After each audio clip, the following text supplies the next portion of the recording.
Guys, well played. Harry, as you've just been applauding them, you've made those Manchester United supporters very happy indeed. On the back of what you did in the derby, how special a result and performance was that? Yeah, definitely, it was absolutely massive. We know that, obviously, the first game, the derby, at Old Trafford, you always get up for them, and you know that one-off results can happen, so we had to back it up today, and we spoke about it before the game, coming to the league leaders who have been excellent this year, I must say, and they asked a lot of questions of you, and to come here to have the setback late on as well, and to go and get the winner was magnificent performance. Yeah, Matthias, like Harry said, a setback late on, 2-2, looked all set up for Arsenal to push for the winner, but it was you that got it. What your most special moment in a United shirt so far? 100%. I think this kind of games, the games then we dream to play. When I come to United, of course, like these the games that we watch on television and want to be part of that. And yeah, of course, I think this is one of the best moments for me here. Yeah, so like you say, it is a game you watch on television. You dream of scoring the winner in a game like this. What does it mean to do it? Everything is exactly what I try to feel when I come in these kind of games. Always they say it's to big players, and to be part of that, like have teammates like Harry, everyone here, the leaders, always teach me how is the feeling, and to be here in the pitch now and then help them to conquer this win is everything. Harry, what on earth has happened in the last 12, 14 days? Yeah, obviously Michael's come in, he's been brilliant with us, he's brought fresh energy, and the group's really galvanised, and obviously 2 tough games. Everyone probably thinks we come away with them, we're not many points, but to win both is magnificent. Obviously we've got a much bigger squad now as well. We've got the lads back from AFCON, and obviously got players like Matthias coming off the bench, who I'm sure he's not too happy sat on the bench the last couple of games. I know what he's like and he wants to play, but I must say he's made the difference in the 2 games. He's come on against City and changed the game, and today again he's made the difference for us, and it just shows the squad of players and the attacking talent that we have now that can come on and do that. Well, that's it, Matthias. I mean, if you're on the bench and you're not happy about it, you come on and do what you've done the last 2 weeks, right? Yeah, it's exactly what I took with Carrick now, but I know like the quality of the group. Everyone have the quality to play. Everyone wants to play, of course. But yeah, the important decision is help the team. Come here every single minute that you have is to give everything to help this team, to help the teammates. I think we did it well today also. Harry, could I just ask you one last question about your opponent today? You said they give you all sorts of different problems, but from certainly the minute you went 1-1, did you sense there was a nervous situation here, something you could exploit? Well, I thought the first 20 minutes they started really well. They put us on the back foot so much, but we watched the game we knew against Liverpool, and they did the same in the first half there. But after 20 minutes, I felt like we got a grip of the game, and we started being little bit more brave on the ball. And when we started playing through the middle and we're playing finding passes through the lines, I felt like we could really open them up. And I think we was comfortable the second half. Obviously, their biggest threat was set plays. They managed to score one. Obviously, it was a scrappy goal to concede, something that we'll have to look at. But like I said, we have quality that we can hurt teams, and we've managed to do that today. Still singing behind you. No, these fans deserve it. It's been a tough couple of years for them, and results like last week and tonight or this evening is what they deserve. Well done. Matthias, you're the match winner. Harry's our player of the match. You're all right passing that on. You deserve me. All the best.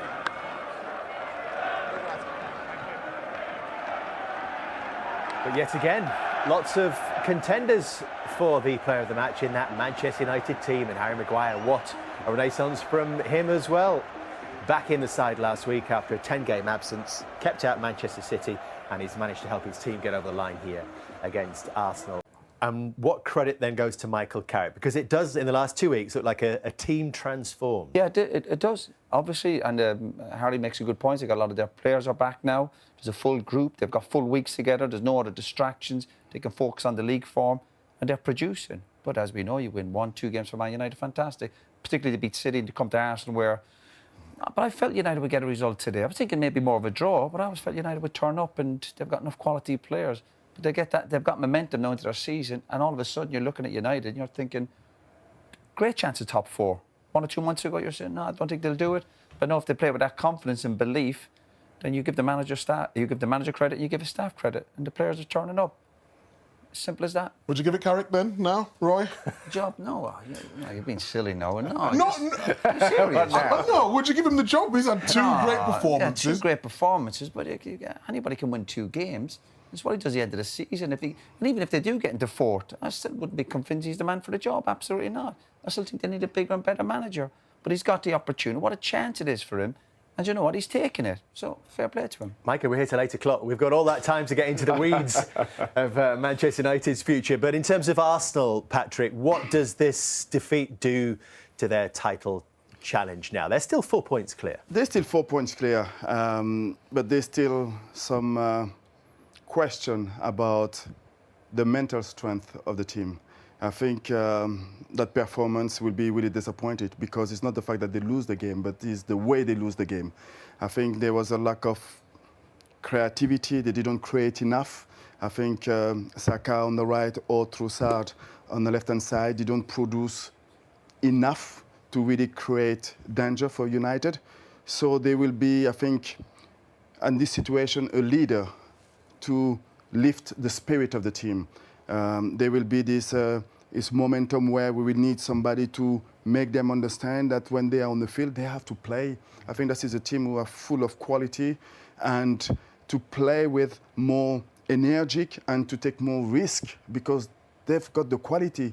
And it was a disappointed performance because I felt that they didn't play with this kind of freedoms to express themselves. But in terms of leaders, Micah, they had the captain Odegaard on the pitch. They took him off before the hour mark in that quadruple change.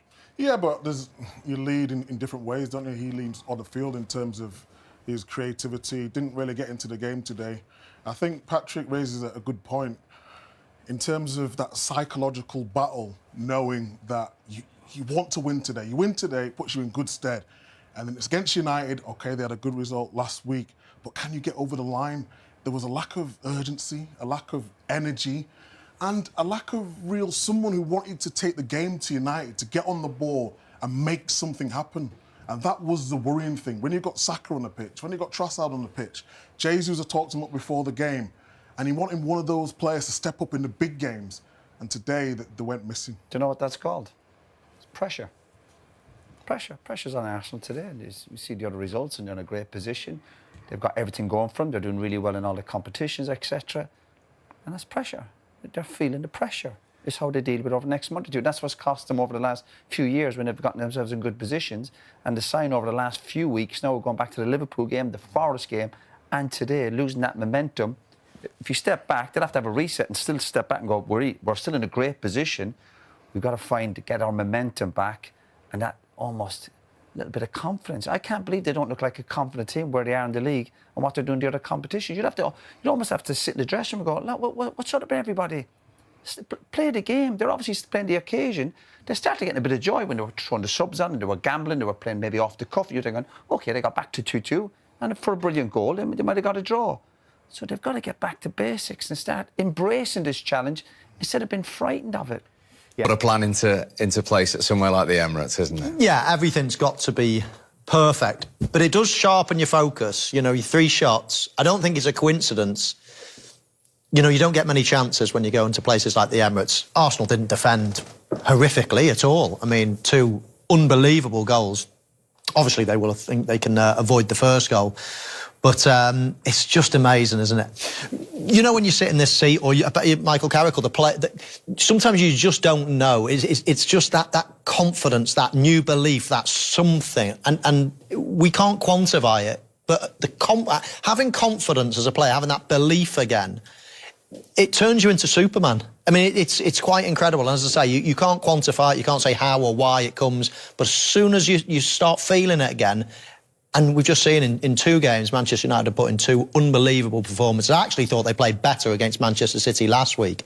But they were so clinical today. 3 half chances, and all 3 of them in the back of the net against a serious side who I still think will go on and win the league. But that's a real statement from Manchester United. Yeah. So 1-1 at half-time, 5 minutes into the second half.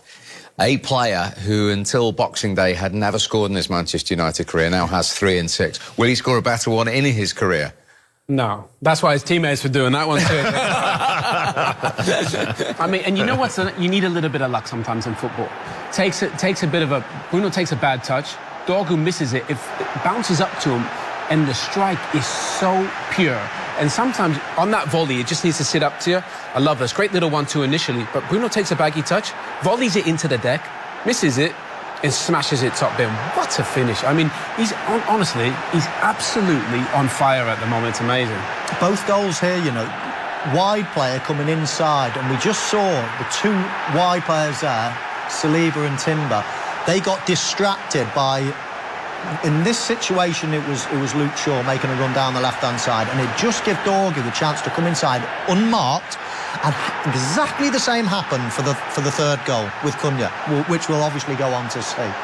But those players drifting off the wide area with an overlapper on the left-hand side really caused Arsenal problems in those two goals. But talk about the strike, it was incredible. Cutting across it, so it was always going away from the goalkeeper. I guess you think, I can get it. And, it's going further and further away. Yeah. And he didn't even get a touch to it, you know. No. That's how pure the strike was, you know. It was even better because when you watch it, you'll see, I think it's Trossard comes across Dorgu just as he hits it. So it's an even better strike, you know. And coming off the crossbar like that always looks brilliant. And just to clarify, VAR looked at the appeals for handball. Inconclusive was the... Yeah, it looked like it came off the hip, didn't it? But certainly, yeah, I agree with that. Even if it did brush the arm, it was inconclusive if it did or not. I thought it was the hip. And Arsenal players, of course, they appealed for it like you would. But no, I think that was the right decision. Patrick Dorgu scored more Premier League goals under Michael Carrick than Ruben Amorim. There you go. Whatever they're doing. Honestly, he's flying. The whole team's flying. Mo mentioned sport. Often confidence, one of the most undervalued things. United players have confidence and they believe they're defending well, and they got players on the counter that can hurt. So I think the blueprint right now is set for Man United. But after that, the set piece kings did get back on level terms.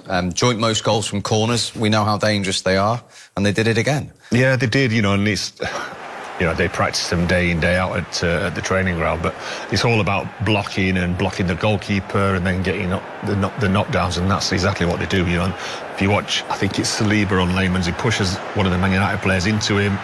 Layman, I don't know whether he needs to come out for that, but sometimes you're better off if there's a load of players there, just stick on your line. You know, and he's really scrappy, he gets pushed out of the way, and as you can easily see there, it's over the line, but yeah, you know, Arsenal are really good at this, but it still ended up in a defeat. You know, it's interesting. You watch that, and Marino runs around Lamens from the other side. That must throw him, because he's probably thinking, why is somebody in my goal? Do you know what I mean? And he's the one that actually scores. It's quite remarkable, really, because there's so many bodies in there. Watch Marino. He runs around Lamens on the other side. But it's all they do that, you know, because it's either Saliba. It used to be Ben White. I think Ben White actually gets pushed into the post by Declan or Cunha or whatever. But yeah, but like you say, with Marino going around and then backing in to block the goalkeeper, it's just so hard for him. But because you can't really, you'd think some goalkeepers backpedal, don't they? Like the say from Lamens. Yeah. But you can't backpedal because Marino's in the way, isn't he? Yeah. No, exactly. So Mikel Arteta's waving Arsenal forward, going for the 3-2 win, and then Matheus Cunha had other ideas. I mean, I have to tell everyone, you called this before he was anywhere near the penalty area. You just got that feeling that something special was coming from the player. He drifted in as well. I watched him drift in from the left-hand side, and as soon as he touched it, I just thought, this is where he comes alive. He's unbelievable outside the box, long-range shots. See him come inside there. So he makes a run inside, and then Bruno goes on the outside and pins the fullback. So now he's on his own in the central area, and eyes light up. As soon as he picked the ball up here, first touch, I said, goal. Here's a goal. He's just got an amazing effort. He's got power, he's got accuracy, he knows how to set himself, he's calm in this situation, he uses a man to bend the ball round. This is one of the most dangerous players in the Premier League in this type of area. And I just thought, this is a huge chance, and bang, back of the net before you could blink.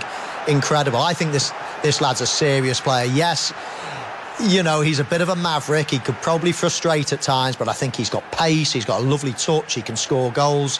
I was surprised that he didn't start, but on saying that, you know, after a performance against Man City that they put in, I can understand why Michael Carrick didn't change things. But he'll start next game. You know, no question about it, because it looks like Dorgu might have had a hamstring. Tell you what, I was surprised as well. I wasn't sure about Šeško coming on. I thought that was a bit of a risky one. I thought he might bring Mason Mount on, but anything Michael Carrick touches turns to goal. Who sat there to question Michael Carrick, who was sitting next to us recently? I mean, that was some strike to win it, wasn't it? Do you know, can we see it again? Because there's a lot, there's a lot more to it than just that. The finish is amazing, obviously, it's the last part. Look at Šeško, that set. That's brilliant, by the way. He gets him in play. Watch this little ball from Kobe. It's really good football. It's that Šeško does his job. Kobe does his job. Cunha's obviously the icing on the cake. But look at Bruno, Kobe, beautiful football players, 3 of them combining. And Šeško's run actually slows down Gabriel for a second to allow him to get that shot off. So, and the thing is, we've said about the pressure at Man United and the pressure of playing at the club with the shirt. Cunha don't feel that. Do you see the way he took that ball and he finished, and then he went over to celebrate? He's like, this is me. And I think that's what you have now with Mbeumo and Cunha. You've got lads that are Ahmad that are ready to at 26, at 27 to deal with the pressure. And it looked like they enjoyed that today rather than feel the burden of playing for a massive club. Yeah, I agree. When I'm watching that, I'm looking at that and I'm thinking, like, that's a side foot, like what we were talking about earlier. Side foot with pace. You can't, and when I'm watching Raya straight away, and he seems to get trapped behind, I think it's Gabriel, and he has a little look down the other side, and then by the time he's trying to get across, it's too late. He gets nowhere near it.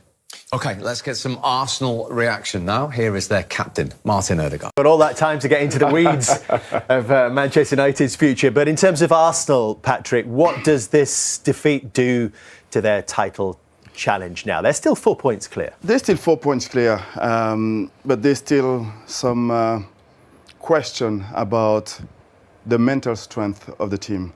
I think that performance will be really disappointed because it's not the fact that they lose the game, but it's the way they lose the game. I think there was a lack of creativity. They didn't create enough.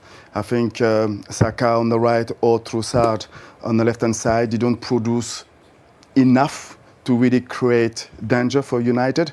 So they will be, I think, in this situation, a leader to lift the spirit of the team.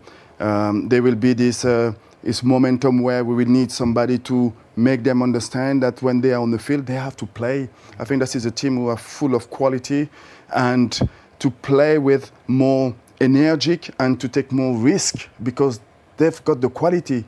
And it was a disappointed performance because I felt that they didn't play with this kind of freedoms to express themselves. But in terms of leaders, Micah, they had the captain Ødegaard on the pitch. They took him off before the hour mark in that quadruple change. Yeah, but you lead in different ways, don't you? He leads on the field in terms of his creativity. Didn't really get into the game today. I think Patrick raises a good point in terms of that psychological battle, knowing that you want to win today. You win today, it puts you in good stead. And then it's against United. OK, they had a good result last week, but can you get over the line? There was a lack of urgency, a lack of energy, and a lack of someone who wanted to take the game to United, to get on the ball and make something happen. And that was the worrying thing. When you've got Saka on the pitch, when you've got Trossard on the pitch, Jesus had talked him up before the game, and he wanted one of those players to step up in the big games. And today, they went missing. Do you know what that's called? It's pressure. Pressure's on Arsenal today. You see the other results, and they're in a great position. They've got everything going for them. They're doing really well in all the competitions, etc. And that's pressure. They're feeling the pressure. It's how they deal with it over the next month or two. That's what's cost them over the last few years when they've gotten themselves in good positions. And the sign over the last few weeks, now we're going back to the Liverpool game, the Forest game, and today, losing that momentum. If you step back, they'll have to have a reset and still step back and go, we're still in a great position. We've got to get our momentum back, and that almost a little bit of confidence. I can't believe they don't look like a confident team where they are in the league and what they're doing in the other competitions. You'd almost have to sit in the dressing room and go, what's up with everybody? Play the game. They're obviously playing the occasion. They started getting a bit of joy when they were throwing the subs on and they were gambling, they were playing maybe off the cuff. You're thinking, OK, they got back to 2-2, and for a brilliant goal, they might have got a draw. So they've got to get back to basics and start embracing this challenge instead of being frightened of it. Yeah, and results have gone against them as well this weekend, with City winning yesterday.